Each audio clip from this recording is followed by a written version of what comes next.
Hello everyone, welcome to Chemistrypedia. मैं हूं नम्रता और आज मैं आप सबको इंस्पायर फेलोशिप के बारे में बताने जा रही हूं। तो इस पूरे वीडियो में इंस्पायर फेलोशिप के लिए कौन एलिजिबल हैं, बेनिफिट होने वाला है, वो सारी चीज़ों के बारे में बात करेंगे और इसका एप्लीकेशन फॉर्म कैसे फिलअप किया जाएगा इसके बारे में बात किया जाएगा। तो जो भी पीएचडी करना चाहते हैं, रिसर्च करना चाहते हैं, उन सब के लिए वीडियो इम्पॉर्टेंट है। चाहे वो पीएचडी कर रहे हैं या पीएचडी या अपना चाहे वो बीएससी कर रहे हैं या बीटेक कर रहे हैं, एमएससी कर रहे हैं, उन सारे स्टूडेंट के लिए इम्पॉर्टेंट है। तो जो अभी बीएससी कर ही रहे हैं उनके लिए भी इसलिए इम्पॉर्टेंट है कि उन्हें ये इन्फॉर्मेशन मिलेगा। तो जब उनका बैच आएगा उनके लिए उस वक्त तक उन्हें पता होगा कि ऐसा कुछ फेलोशिप आता है, तो वो इसके लिए पहले से रेडी रहेंगे। ओके, तो ये हमारा इंस्पायर फेलोशिप 2021 बैच के स्टूडेंट्स के लिए है। वो आप चाहे तो मैं डिस्क्रिप्शन बॉक्स में लिंक डाल दूँगी, वहाँ से आप डायरेक्ट जाकर देख सकते हैं या आप गूगल में सर्च कर सकते हैं inspire.gov.in पर, आपको वहाँ से भी मिलेगा। तो साइड में आपको कॉर्नर में इस तरह से फेलोशिप लिखा हुआ दिखेगा। यहाँ पे आपको सारे जितने भी फेलोशिप से रिलेटेड न्यूज़ है वो सारे मिलेंगे। ओके, तो फेलोशिप में जाना है और यहाँ पे आएगा call for applications under inspire fellowship 2021, इस तरह से आएगा और आपको यहाँ पर क्लिक करना है।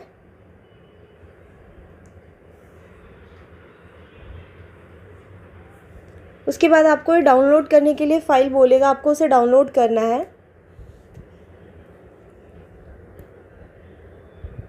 तो फाइल जब हमारा डाउनलोड हो जाएगा,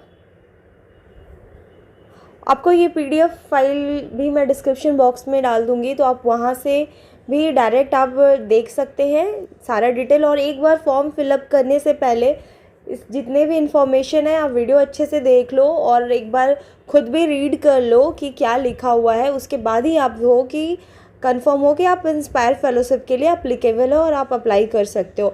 तो बेस्ट बात ये है कि आपको कोई एग्ज़ाम नहीं देना पड़ेगा और आपका पीएचडी में डायरेक्ट एडमिशन हो सकता है अगर आप इनका क्राइटेरिया फुलफ़िल करते हो। और वो खुद का भी कुछ क्राइटेरिया रखे हुए हैं जिनके अकॉर्डिंग वो लिस्ट निकालेंगे, तो उसके अकॉर्डिंग आपको ये अपॉर्चुनिटी मिल सकता है। विदाउट नेट या विदाउट गेट दिए बिना भी आपको डायरेक्ट पीएचडी ऑफ़र हो सकता है। तो स्टार्ट करते हैं। तो यहाँ पे हमारा इस तरह से आ गया है। तो ये बोल रहे हैं कि research at any recognised university और institute in India through fellowship at same level as NET qualified candidates. तो आपको अपॉर्चुनिटी मिलेगा, अपॉर्चुनिटी फॉर परस्यूइंग डॉक्टरल, आपको डॉक्टरल डिग्री लेने की अपॉर्चुनिटी मिलेगी जो आपको नेट के थ्रू मिलता है। और सेम फेलोशिप आप इंडिया में किसी भी यूनिवर्सिटी से आपको मिल सकता है। तो ये आपको ये ऑफ़र करते हैं। तो ये हमारा, इसे ही हम इंस्पायर फेलोशिप बोल रहे हैं। तो ये कैसे स्टूडेंट कर सकते हैं उनके बारे में फिर, तो जो भी doctoral in basic applied science including engineering, medicine, agriculture, veterinary, pharmacy etcetera after either master's degree in science, applied science, engineering और bachelor's master degree in medicine. तो जो भी स्टूडेंट इन सारे एरिया पे फोकस कर रहे हैं, इनमें से किसी भी फील्ड से वो पीएचडी करना चाहते हैं, तो उन सबको इंस्पायर फेलोशिप प्रोवाइड किया जा सकता है। फिर है तो ये एप्लीकेशंस है 2021 के बैच के लिए for the year 2021 from eligible candidates within the age. तो एज क्राइटेरिया है 22 से 27, यानी कि अगर आप 22 से कम हो तो भी नहीं अप्लाई कर सकते हो, 27 से ज़्यादा हो तो भी नहीं अप्लाई कर सकते हो। तो आपको एज पे, अपने एज पे ध्यान देना है। ओके, तो आप इस पोर्टल पे जा कर के एप्लीकेशन फॉर्म फिल कर सकते हो। नेक्स्ट देखते हैं हम।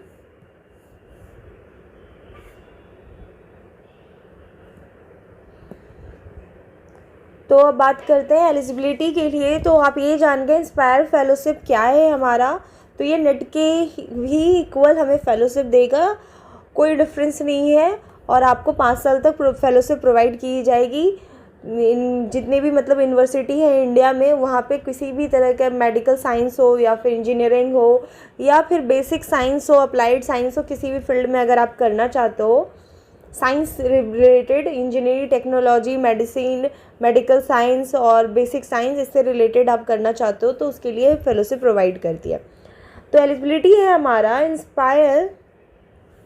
इंस्पायर स्कॉलर्स हैविंग, आपको देखो इसमें क्या है ना कि आपके पास अपॉर्चुनिटी है कि फ़र्स्ट तो आप अगर 70% मार्क्स लाए हो या फिर CGPA इक्विवेलेंट टू 70% जो होगा हमारा उसके इक्विवेलेंट है तो आप अप्लाई कर सकते हो एट MSc या फिर इंटीग्रेटेड MS या MSc में। अगर आपका 70% है मार्क्स तो आप अप्लाई कर सकते हो। या फिर सेकेंड अपॉर्चुनिटी है आपके पास कि सेकेंड ऑप्शन ये है कि अगर आपका आप फर्स्ट रैंक होल्डर हो at university level examination, post graduate level exam में बेसिक या applied science including engineering same जो इंजीनियरिंग के स्टूडेंट है या फिर फार्मा में है या फिर एग्रीकल्चर साइंस, किसी भी इनमें से किसी भी फील्ड से अगर वो अपना MSc किए हैं किसी रिकॉग्नाइज्ड यूनिवर्सिटी या एकेडमिक इंस्टीट्यूशन, तो वो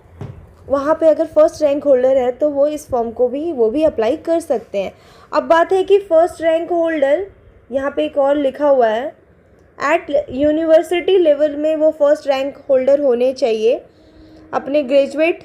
ओके, तो जो इंजीनियरिंग स्टूडेंट है वो अपने बीटेक के बाद कर सकते हैं। ओके, तो in graduate post graduate degree in medicine only from any recognise Indian university और इंस्टीट्यूट। उन्होंने नोट करके दिया हुआ है कि स्टूडेंट जो फर्स्ट रैंक होल्डर है वो किसी college including autonomous college examination, मतलब वैसे स्टूडेंट जो कि ऑटोनॉमस कॉलेज में फर्स्ट रैंक होल्डर है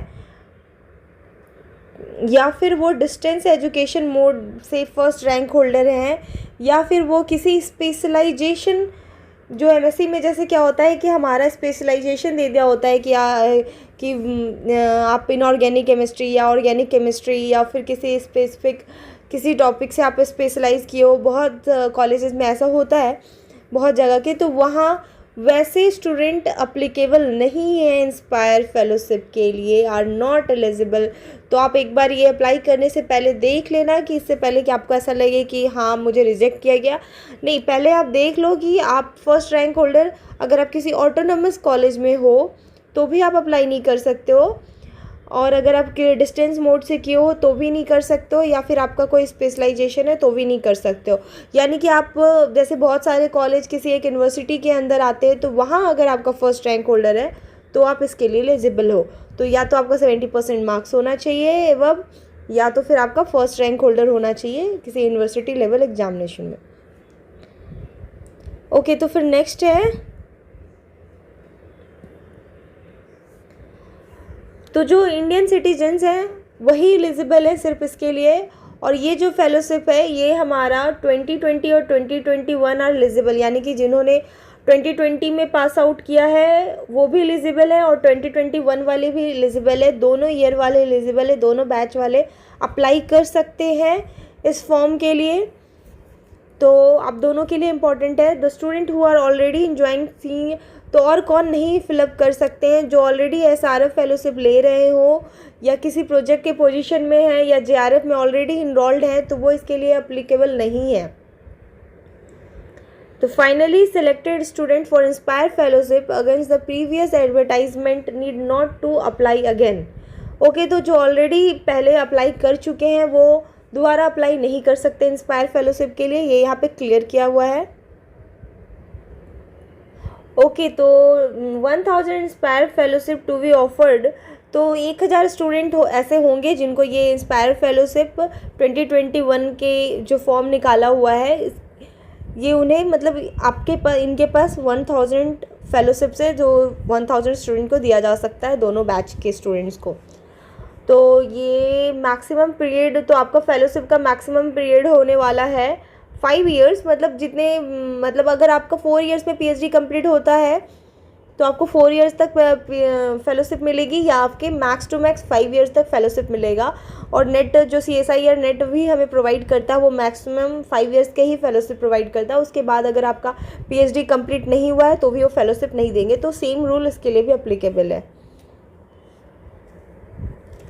तो और किसके लिए अप्लीकेबल नहीं है, तो तो ये फेलोशिप उन लोगों के लिए अप्लीकेबल नहीं है। अगर आप एमएससी कर रहे हो, एमएससी के लिए आपको फेलोशिप चाहिए, या फिर एमफिल के लिए, एमटेक के कोर्स के लिए, integrated MSc, integrated PhD, integrated MTech PhD course के लिए ये फेलोशिप अप्लीकेबल नहीं है। तो इसके लिए आपको अप्लाई नहीं करना है। ये आप मगर मास्टर करके, अपनी इंजीनियरिंग करके या मास्टर्स करके, या आप डॉक्टर का मेडिसिन की किसी भी में, या फिर लाइफ साइंस से किए हो या केमिस्ट्री से किए हो, जिससे भी किए हो, उससे करके आपको अगर डायरेक्ट पीएचडी चाहिए तो उसके लिए ही ये अप्लाई करना है।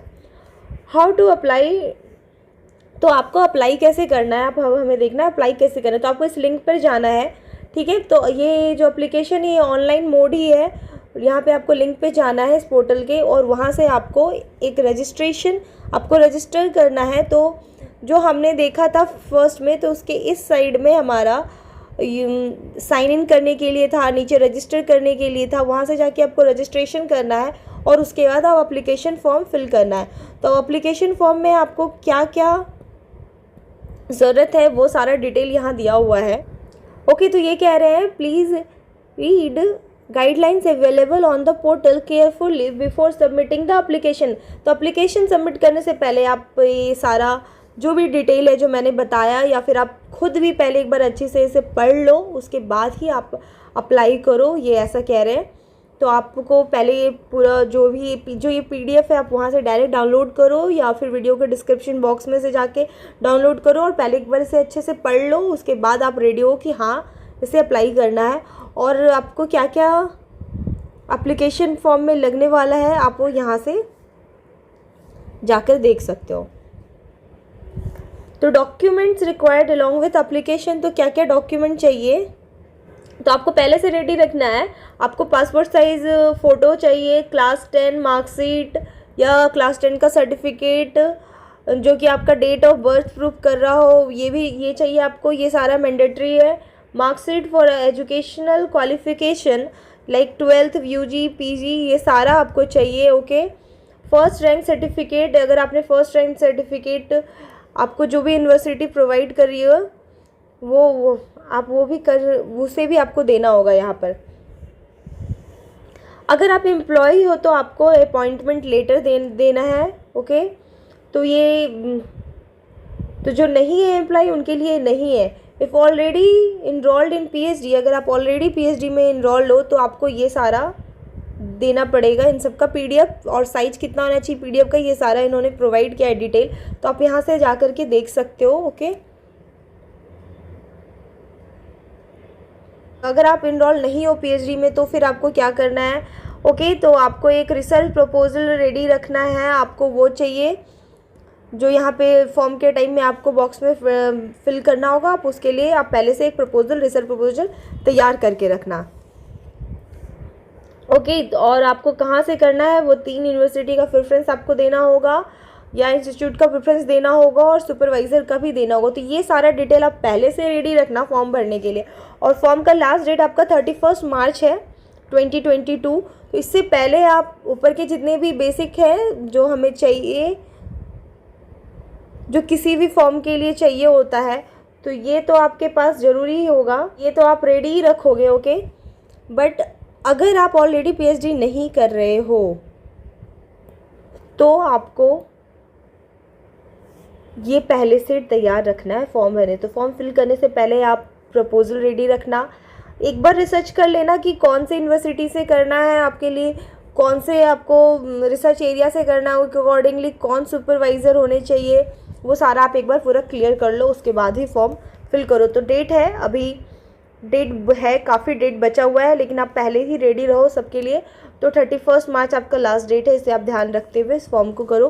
तो जो भी एलिजिबल है इस अपॉर्चुनिटी के लिए, उनको इनका फ़ायदा ज़रूर उठाना चाहिए।